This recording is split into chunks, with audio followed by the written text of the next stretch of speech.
नमस्कार मित्रों, मैं आपसे बहुत सारी बातें कर रहा हूँ जो बहुत ही हमारे लिए उपयोगी है, व्यक्तिगत रूप से भी, पारिवारिक रूप से और सामाजिक रूप से, और देश के लिए भी। हम लोगों के विचार, हम लोगों की सोच, हम लोगों का माइंडसेट जो है वो बहुत ही महत्वपूर्ण है।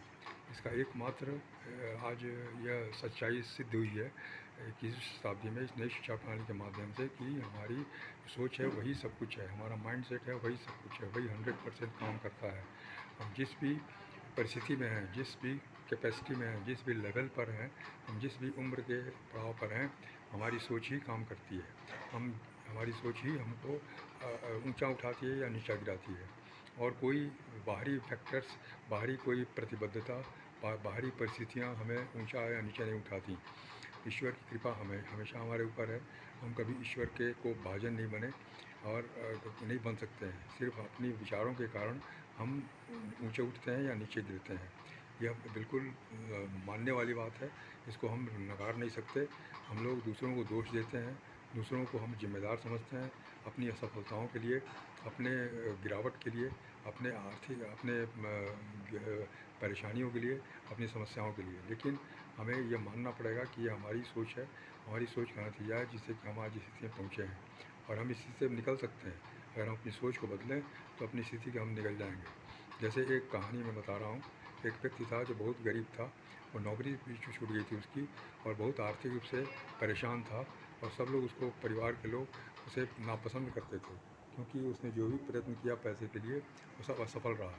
वो फिर भाग करके एक बार अमेरिका चला गया, क्योंकि वो कम्युनिस्ट कंट्री में रहता था। तो भाग के अमेरिका चला गया। वहाँ जा कर के उसने फिर छोटे छोटे काम करने शुरू कर दिए, लेकिन वहाँ भी उसे सफलता नहीं मिली। उसकी गरीबी दूर नहीं हुई। एक दिन वो रूम अपने कमरे में बैठे बैठे बहुत उदास हो गया और रोने लगा और कहा कि अब लगता है कि अभी इस गरीबी से कभी मुक्ति नहीं मिलेगी, इसलिए मैं इस जीवन का अंत ही कर देता हूँ। क्या फ़ायदा है इस गरीबी में जीने का। इसके इसके अनुसार वो उसने अपने फांसी का फंदा लटका लिया रूम में, और वो फांसी पर लटकने जा रहा था। उसी समय अचानक उसे याद आया कि ईश्वर को हम थोड़ा सा हम माफ़ी मांग लें, उनसे हम क्षमा याचना कर लें इस अपराध के लिए, क्योंकि हम मजबूरी में ये काम कर रहे हैं। लेकिन उसके पास ईश्वर की कोई की तस्वीर नहीं थी, कोई कोई पुस्तक नहीं थी, कोई ऐसी स्थान नहीं था पूजा का जिसमें कि वो बैठ कर के ईश्वर से माफ़ी मांगे। इसलिए अचानक उसे नज़र आया कि किताब उसके अलमारी पर पड़ी हुई थी, जो किसी ने उसको बाहर में दी थी। कभी उसने उसे पढ़ा भी नहीं था। उस किताब को पलटने लगा। पलटते पलटते एक सेंटेंस में उसका ध्यान गया। वो सेंटेंस था कि be careful what you think, because your thoughts will determine the direction of your life. आप सावधान रहिए कि आप क्या सोच रहे हो, क्योंकि आपकी सोच ही जीवन की दिशा और दशा निर्धारित करती है। ये सोच के वो चौंक गया। अरे ऐसा कैसे, इस किताब में ऐसा कैसे लिखा हुआ है कि मेरी सोच ही इसके लिए जिम्मेदार है। इसका मतलब कि मेरी गरीबी जो है हमारी सोच के हिसाब से है, हमारे हिसाब से है, हमारे कारणों से है। ऐसा तो नहीं है। वो अपने आप से आर्गूमेंट करने लगा। उसका दिमाग दूसरी तरफ घूम गया। वो अपने आप को सही साबित करता रहा। लेकिन अंत में फिर एक बार उसके दिमाग में आया कि अच्छा ठीक है, अगर ये बोलता है कि सोच की दिशा बदलने से जीवन की दिशा बदल जाएगी, तो ये भी करके देख लेते हैं।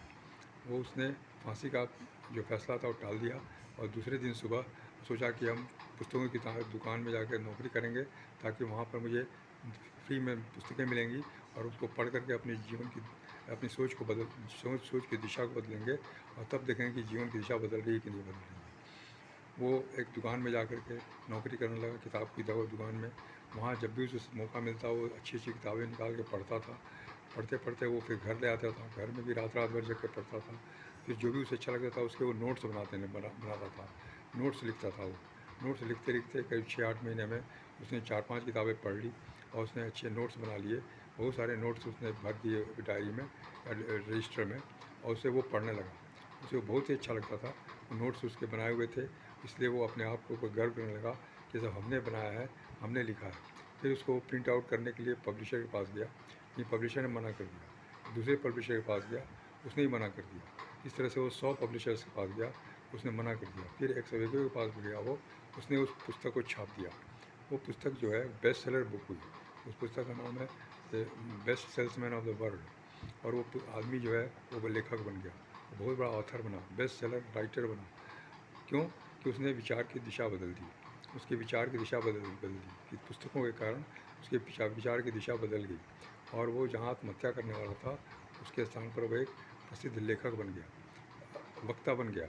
इस तरह से ये ऐसी बहुत सारी कहानियाँ हैं, इस तरह बहुत सारे उदाहरण हैं जिससे कि पता चलता है कि हम अपने जीवन के सोच की दिशा बदलेंगे तो हमारे जीवन बदल जाएगा, हमारा जीवन बेहतर हो जाएगा। ऐसे बहुत सारे उदाहरण हैं, बहुत सारी कहानियाँ हैं जो सोच पर आधारित हैं, और बल्कि सभी कहानियाँ सोच पर ही आधारित होती हैं, सारी घटनाएँ सोच पर ही आधारित होती हैं, क्योंकि हमारे सोच के अलावा और कुछ भी नहीं। जो हम सोचते हैं वही हम करते हैं, जो हम सोचते हैं वही सही समझते हैं, वही सोचते हैं, वही करते हैं, और उसका परिणाम अच्छा निकलता है या ख़राब निकलता है। हम अगर अच्छा निकलता है तो हम खुश होते हैं कि हमारी अच्छी सोच से हुआ, हमारे अच्छे कारणों से हुआ। लेकिन अगर बुरा निकलता है तो हम अपने आप को सुधार नहीं करते, बल्कि दूसरे को उसके लिए ब्लेम करते हैं, दूसरे को उसके लिए जिम्मेदार मानते हैं, ईश्वर को भी जिम्मेदार मानते हैं, अपने ग्रह भाग्य को जिम्मेदार मानते हैं, ग्रह नक्षत्रों को जिम्मेदार मानते हैं, अपने को जिम्मेदार नहीं मानते, अपनी सोच की दिशा को जिम्मेदार नहीं मानते। यह हमारी कमज़ोरी है, यह वीकनेस है। लेकिन इसको हमको जीतना है, हमको मानना है कि गलती भी हमारी है और श्रेय भी हमारा है।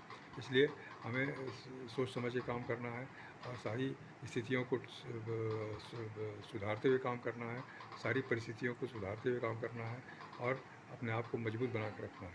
इस तरह से हमारे इस सोच विचार के शक्ति को पहचानना है और इसे बेहतर बनाते रहना है।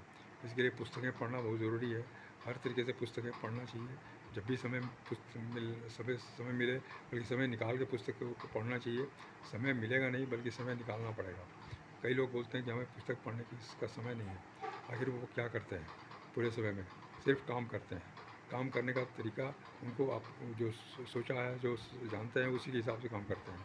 चाहे उसमें उनको असफलता मिलती है, फिर भी वही काम करते हैं।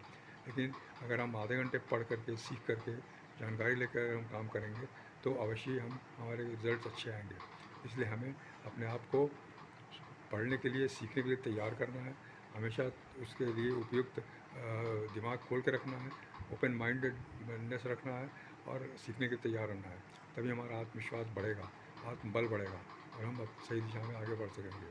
धन्यवाद, नमस्कार।